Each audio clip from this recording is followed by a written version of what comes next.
Hello, beautiful people. It's your girl Neyssa with XPansive Taste, and today we're talking about how it is okay to depend on a man, and there is a smart way to do it. A lot of people will say that depending on a man is not smart and it's going to cost you too much at the end and it's not going to be worth it, and men aren't reliable and you have to have your own and you got to be a strong, independent black woman or just a strong single woman, and you have to decenter men from your lives. But I am going to talk about how you can still have that man in your life and you still can be strong, you can still be brilliant, and you still can be taken care of as you're taking care of yourself. We already know that there are some men who aren't really great options. Maybe they're unstable, they're unreliable, they are not caring enough, they don't have a good heart, they're not very intelligent or resourceful. There are those people around, but you don't have to entertain those people who aren't there for you.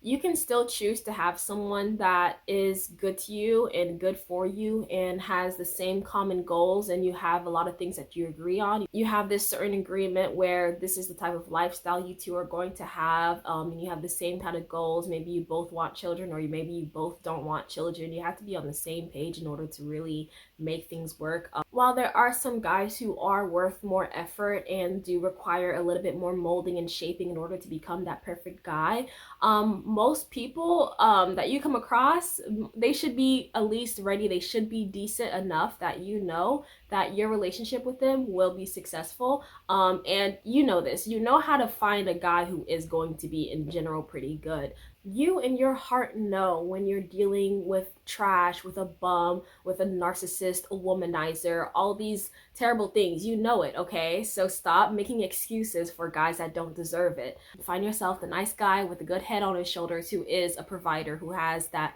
natural providing energy, that wants to be with you. If the guy who's handsome and 6 feet tall, making over 100K a year, is not into you, stop trying to trick him or fool him into being into you. It's not going to work, okay? So just deal with a guy who actually likes you.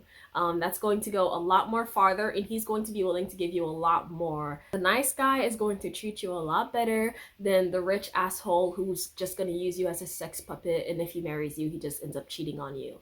And like even having babies with those women. Side note, don't date anyone who has abandoned his baby mama and kids. Like, it's not worth it. He's untrustworthy. He's not a good person.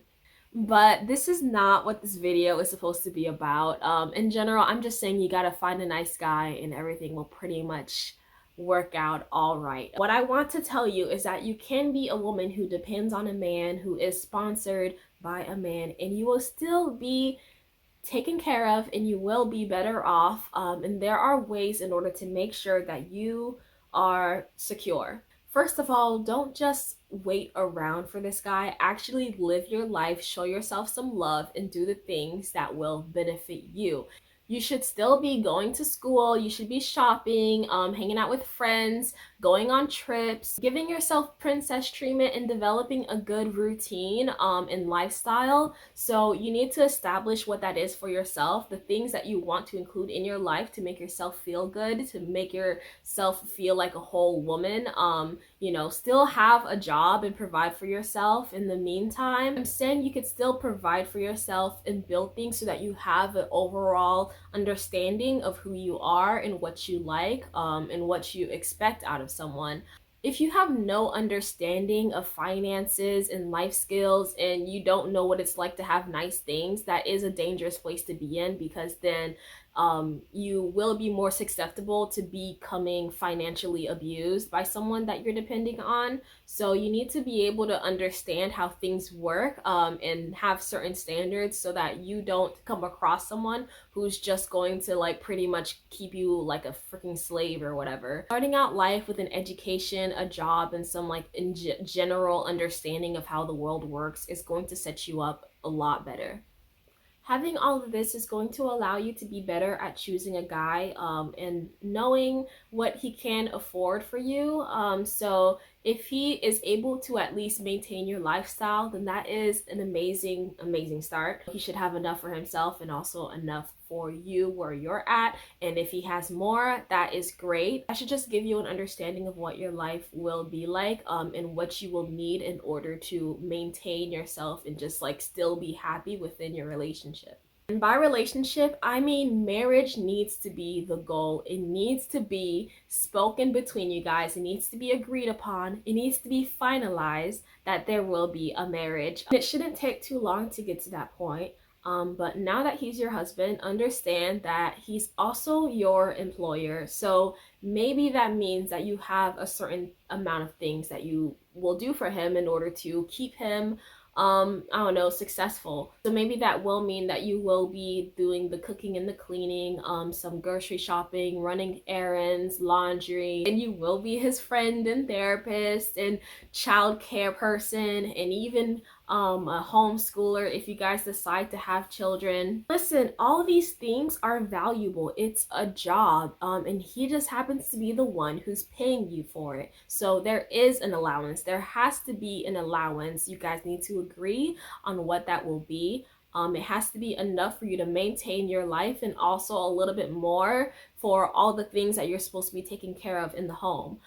So it's not like a lot of people aren't understanding that, yeah, like the woman is depending on a man financially, but finances are the only things that are valuable. It's not just about money. Him just paying the bills is not enough. I mean, he could be paying the bills and also when he gets off work, help you out with the kids and whatnot, and that is valuable, but there also has to be a bit more give and a bit more reward. Hopefully like that amount grows over time. Before you get married, like actually make an agreement that you will get a certain amount of money, even if it's like $1,500 a month, even $500 a month just for you. And I mean like for you, it's not for the kids, it's not for the groceries, it's for you. That's a workable amount, you know, especially if that's just where you are right now. Of course, like we want to have $5,000 a month or whatever, but you know, it's not going to be like that for everybody. But imagine what $500 of just disposable income could do for you over a long period of time. Like it's not for bills, it's not for the kids, it's literally just for your savings. If you want to save it for the kids, then that's fine, but it's also like a good safety net that can accumulate over time. So maybe you will use 200 of those dollars to buy yourself some products and go out shopping every once in a while. And then you still have $300 that you can save. $300 a month might not sound like a lot that can be saved, but that's actually way better than most American households. But we don't just want better than the average. We want to be excelling. So let me just tell you that all it takes to retire with over $1 million is something like $300 a month being invested into a Roth IRA. If you start investing at age of 25, $300 a month over the next 40 years or whatever, by the time you retire around 65, that is going to be over $1 million that you have that's available to you. And that is good for an emergency. Maybe you'll get divorced at 65 and that's what you will need because, I don't know, he doesn't want to leave you with anything, which is probably rare. If you made it that long, if you lasted that long, he's probably gonna leave you something. You're probably gonna get something. A lot of women are scared that if their man cheats on them or leaves them, that they're not going to be left with anything. And will be in a bad spot where they have to like go back to work or whatever, which is really not the worst scenario if you have to like work, but whatever. Side note, if you need a job, you can get a job. Being a housewife or a stay-at-home mom does not mean that you're completely useless and have no skills and have no way to contribute in the workforce if you need to. Like that part annoys me so much. Like it's not going to be that tough. Maybe it was back then, you know, you needed 20 years of consecutive experience, but that has not been my experience or anyone else in my life's experience. There have always been jobs around. But yeah, going back to the whole Roth IRA thing, maybe you won't make it to 65 before your husband leaves you or whatever. Maybe it's going to be at age 42. And that can be too early for you to get into your Roth IRA, but maybe you can get into it. I'm actually not completely sure, but I think you can pull out early, but it just won't be as much money because it didn't have enough time to really grow as much. you'll probably still have enough to pull out $50,000 in case of an emergency, and that will be enough to like put a down payment in a new house if you need to, or I don't know, do something else. But that's only if he's giving you $500 a month. Imagine how much you can save. Imagine how much you can invest if you are getting 1,500, 2,000, 3,000, 5,000. Some women are even getting 10,000 out here, or more, or whatever. That's not going to be everyone, but in general, there is a range to this thing. Like, guys, there are so many options out there. There are so many guys who are making a lot of money or on their way to making a lot of money, but they're just getting overlooked because they're not as tall, they're not as handsome. Maybe they were the nerdy guy in high school, then they're still a bit dorky or whatever. Or maybe they just, I don't know, don't have a big belly or whatever, or bald. They're there and they want to love you and take care of you. Even when I was 20 and in college, I could have been dating the guy who was about to be a doctor, but instead I was just like, my heart belongs to the soccer player who treats me like garbage. I didn't know he was gonna treat me like garbage until like 8 months in, but like whatever. Besides that garbage, I still ended up meeting my super amazing, hunky, handsome guy at 24. It's been over a year now, and yeah, I know he's watching this video, so I love you, babe. Thank you for watching. Yeah. But besides having a Roth IRA and investments, there are other ways in order to make sure you have your own things. I'm not sure why it hasn't crossed a lot of people's minds, but being dependent on a man doesn't mean you don't have your own things.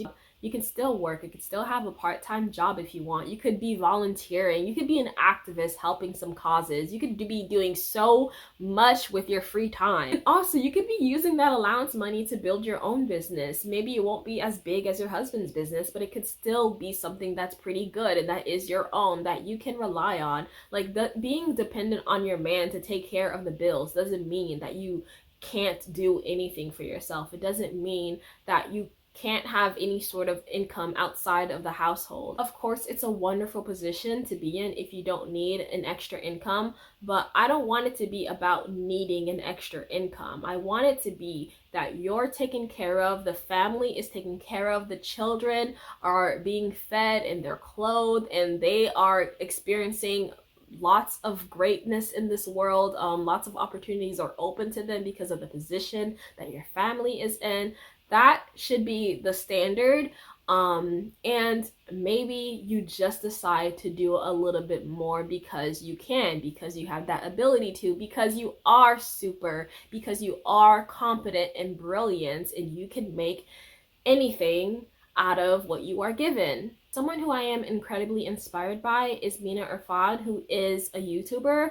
Her YouTube name is The Universe Guru, and she has so much wisdom and knowledge just available that's free. She is someone who teaches the law of attraction and is a lifestyle coach and dating coach.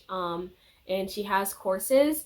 But I've just used her free videos on YouTube, which are super valuable, and I've learned so much from them and have become a more developed woman because of it. I've come to my own a lot more and have gained so much confidence and self-assurance because of the advice that she gives. She is someone who had a tough start at life and was a single mom, but in her 30s she was still able to get remarried to someone who you would refer to as like a high value man. Although that's where she was, she still ended up vetting for the right type of guy who was able to make her a stay-at-home wife, a stay-at-home mom. They had 2 more kids together, so overall 3 kids, you know, stay-at-home mom doing her thing and having her own YouTube channel. She was able to develop so much and learn so much and teach us so much. And with the time that she had to learn so much and be supported by this man, and depending on him, she was able to like literally become more wealthy than her husband. And so now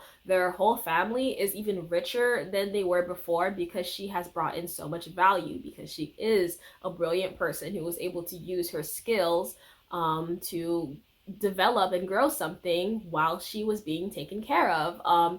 And that's what You know, that's the kind of thing that I want to inspire in you. I want you to know that you can bring value to a man even though you are being dependent on him. You can still take care of yourself and do so much more. And you are worthy in that kind of love and support. So don't listen to the people who tell you that depending on a man is dangerous. Like, you just have to find a decent enough guy, and you have to like step up to what you said you're going to do so that he knows that you are a value. You need to have some standards to make sure that you are being taken care of in the way that you want to be taken care of. And you can do so much more with that, okay? A lot of people are not understanding what true femininity can do for a woman. Like, that is literally our superpower, and we can do so much for ourselves and for this world by depending on that kind of feminine energy while we are being taken care of by someone with masculine energy. It works hand in hand and brings out the best out of everybody and everything. Anyway, that's all I have for you guys. Thank you so much for listening. I hope this was of value and taught you something. It really means a lot to me that you like, share, and subscribe. Yeah. Yeah, I hope you learned something. That's all. Goodbye, beautiful people. I sent you my love. Mwah. Bisous.